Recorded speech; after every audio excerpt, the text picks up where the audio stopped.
আয়োজন দেখে খুবই ভালো লাগছে।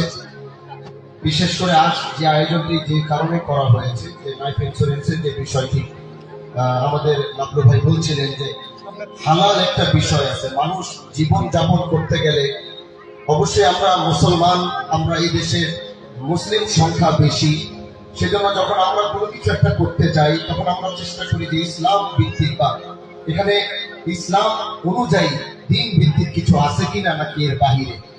এই জন্য দেখবেন বাংলাদেশে যত ব্যাংক আছে এই ব্যাংকগুলো যেমন সিটি ব্যাংক, তার সাথে সাথে আবার দেখবেন যে সিটি ইসলামী, আপনি দেখবেন এরকম প্রত্যেকটা ব্যাংক চেষ্টা করে যে ইসলামিক যে ধারাটা এটাকে অবলম্বন করার জন্য। এবং আপনি দেখবেন এটা যারা অবলম্বন করেছে তাদের গ্রাহক এবং তাদের সবকিছু বেশি থাকে, তার কারণ এটা মুসলমান দেশ, এখানে মানুষ ইসলাম ভিত্তিক চলতে চায়।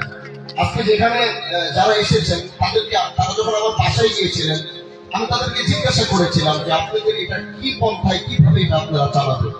তখন তিনি আমাকে খুব সুন্দর করে বিশ্লেষণ করেছিল।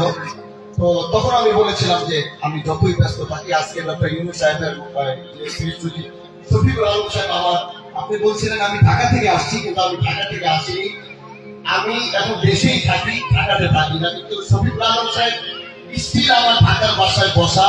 আপনাদের এই প্রোগ্রামের জন্য আজকে আমি সেখানে যাইনি এবং আমার পরিবার সবাই সেখানে গিয়েছে। এবং শফিকুল আলম সাহেব বারবার সেখানে আমার কথা জিজ্ঞাসা করছে, কিন্তু আমি যেতে পারিনি। যারা এখানে উপস্থিত হয়েছেন এবং আমাদের যে যারা এখানে উপস্থিত আছেন, আমি বলবো লাইফ ইন্স্যুরেন্সের জন্য এটা একটি মহৎ কাজ, যেটা মানুষকে সেবা দেয়।